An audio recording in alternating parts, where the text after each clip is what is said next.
Hold on, we're gonna look at that stuff in a second. We're not spoiling it yet. Okay.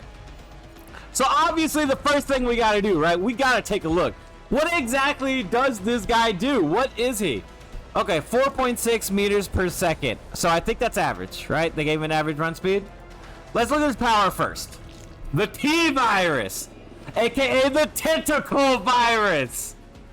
All right, a virus that causes extreme mutations and can be transferred to others. Its effects heighten aggression and strength within the Nemesis. Let's go. Special attack, Hentai Tentacle Strike. Press and hold the power button to charge and attack. Once charged, tap the attack button to unleash Tentacle Strike. Hitting a survivor with Tentacle Strike afflicts them with the contaminated status effect and increases your mutation rate.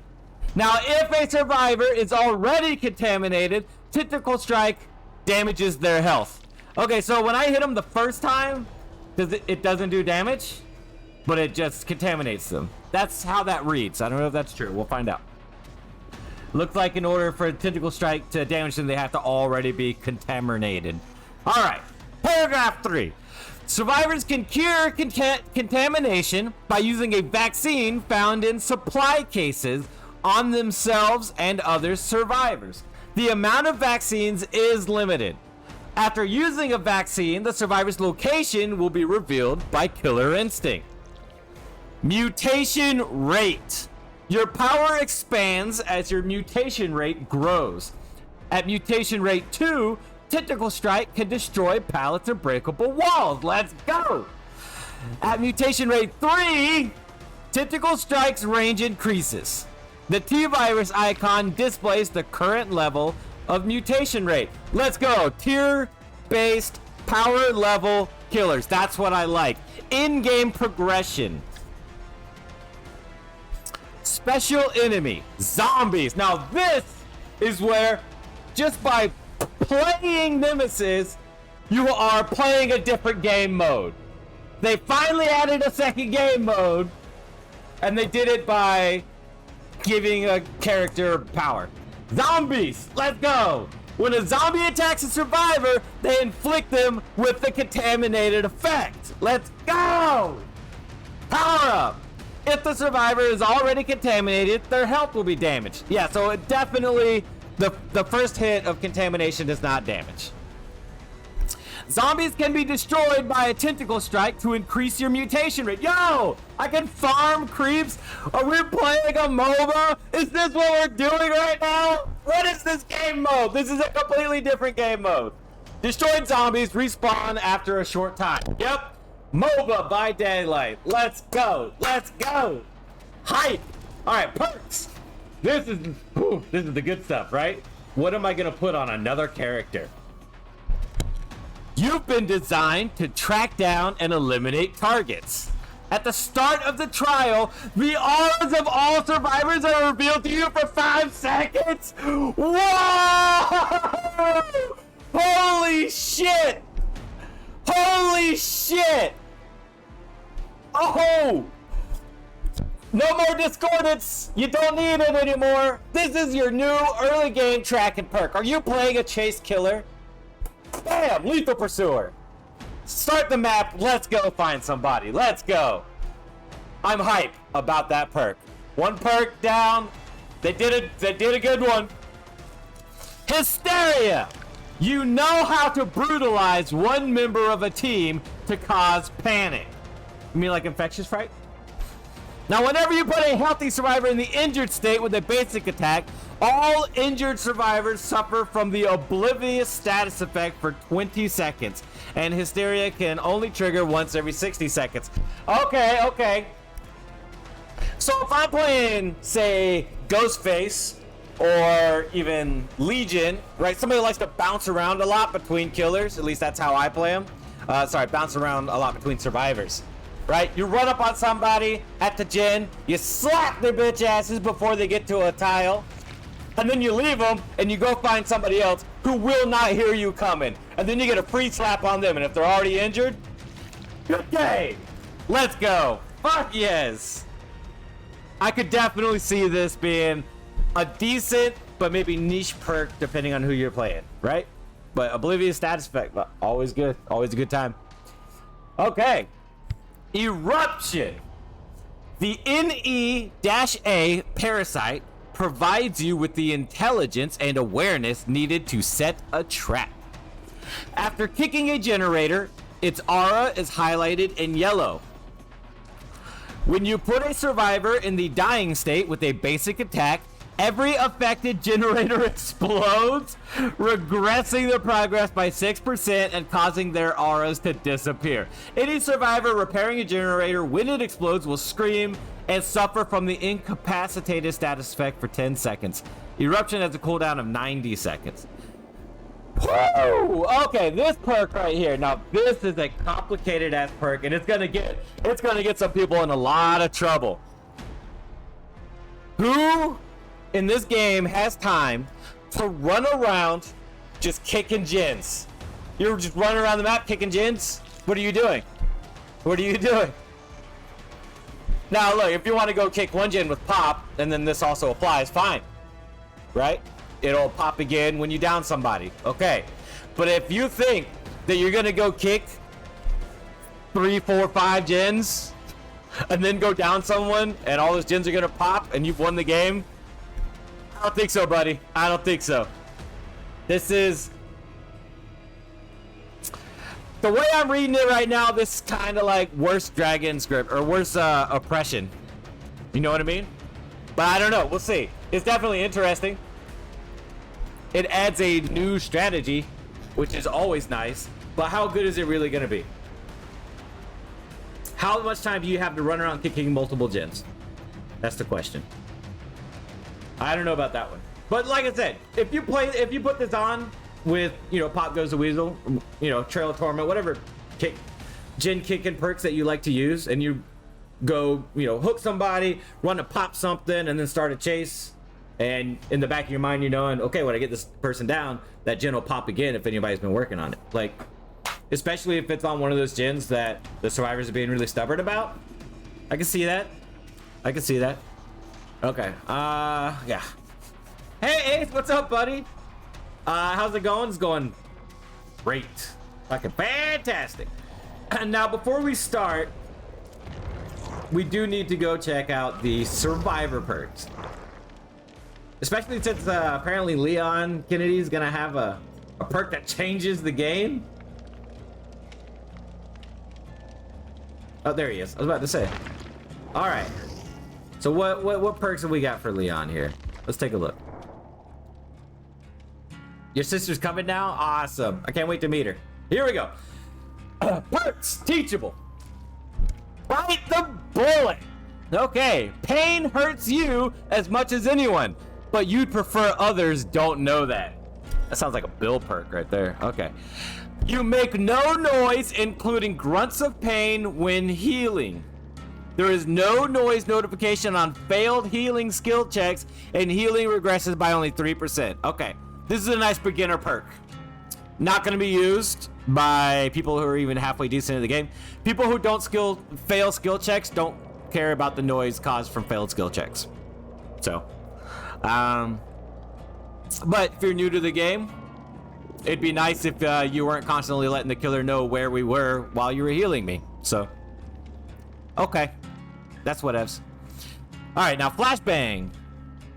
You've adapted to a world in chaos and making what you can from the debris.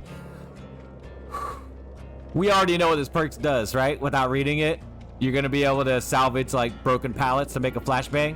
I'm pretty sure I saw someone suggest like this exact thing a long time ago. After completing 70% progress on any generator, flashbang activates. Enter a locker while empty-handed and press the ability button to craft a flash grenade. Okay, so you're not salvaging broken doors and pallets. You literally just get it by completing 70% on a generator. And then you go in a locker to craft. One charge detonates with a loud banging flashlight, creates a noise notification, can be used to distract your blind. It's firecrackers, right? It's firecrackers. You leave the flash grenade behind when escaping the trial. I mean, I guess I could see that. I don't think it would be crazy for you to be able to take it with you, right? It's just a firecracker. Firecrackers aren't exactly broken, but all right. That's a cool perk. That's a cool perk. I do think it will be used.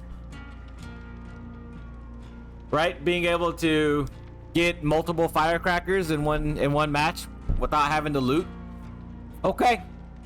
That's a cool perk. I like that perk. All right, Rookie Spirit. You keep a careful eye on objectives when they're slipping away. Complete 5 good or great skill checks while repairing generators to activate Rookie Spirit for the remainder of the trial. Once active, you can see the aura of regressing generators. Now that is interesting. That is interesting. I mean, it gives you game knowledge, right?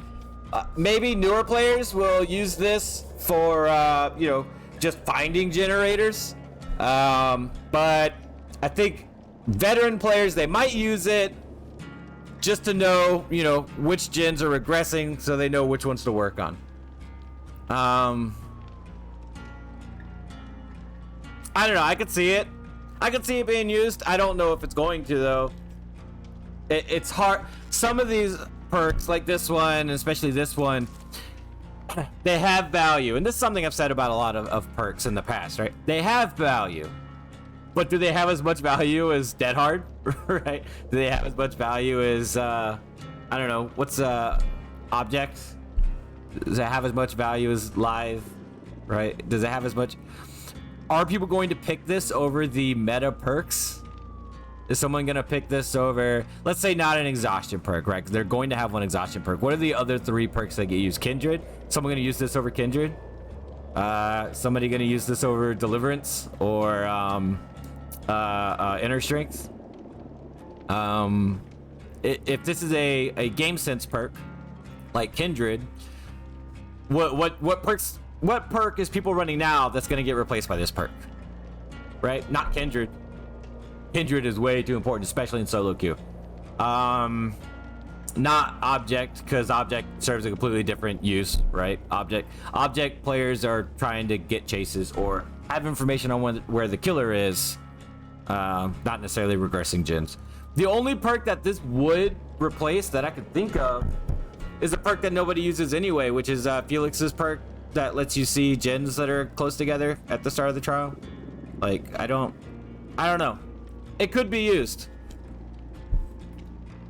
Yo! Red Panthers in the house. So Flashbang is definitely going to get used. 100%. 100%. I don't know what it's going to replace, but being able to farm firecrackers is happening. 100%. Okay. Now let's go find Jill Valentine. Let's see what she's got.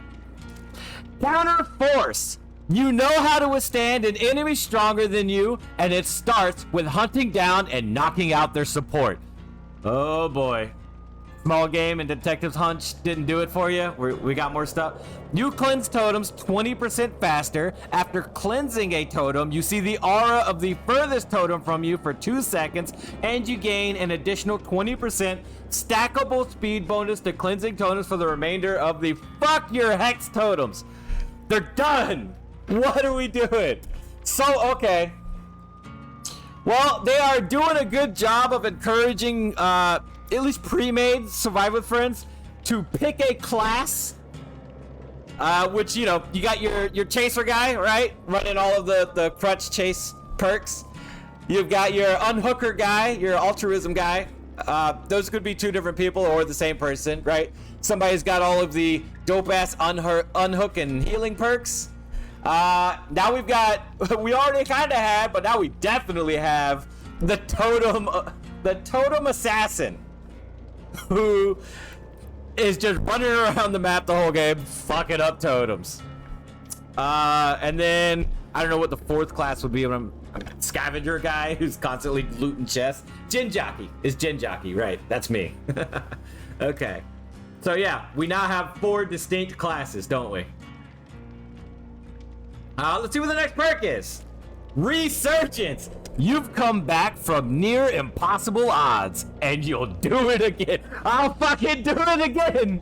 Gain 40% healing progress instantly after being unhooked or unhooking yourself. Wow! Wow. Is this necessary? This is, okay, this is solo queue. I do not trust my teammates to bring will make it, right? Yeah, let me just hop off the hook. I'm already 40% done. Just please come touch me. And if you're in a pre-made and you guys do decide to do like a resurgence, if you're in a pre-made, will make it does all of this and you don't need this. I don't know about this one. This is definitely interesting. It's one of those perks that definitely has value, but like if you're worried about heals after hooks, right, your run will make it. I don't know. Or, you know, if you're worried about people not healing you when you come off a hook, you run inner strengths, don't you? Or bring a med kit. Fucking self-care. Ow. Okay, let's see what a third perk does. We've already got our one meta perk, right? There's one meta perk per survivor. Let's see. Let's see if she has two meta perks. Blast Mine! When direct combat isn't an option, you still find ways to strike back. Blast Mine activates after completing a total of 66% worth of repair progress on generators. Here we go. After repairing a generator for at least 3 seconds, press the ability button to install a trap which stays active for 35 seconds. Affected generators will be revealed to all survivors by a yellow aura. Only one trap can be active on a generator. When the killer damages a trap generator, the trap explodes, stunning them and blinding anyone nearby. Blast Mine then deactivate. This is the perk that will make killers rage quit. Blast Mine, flash grenades. Oh. So you've got Blast Mine, which punishes killers for kicking gens, and then you've got the killer with a perk that says, hey, go kick as many gens as possible. Why? Oh, that one hurts.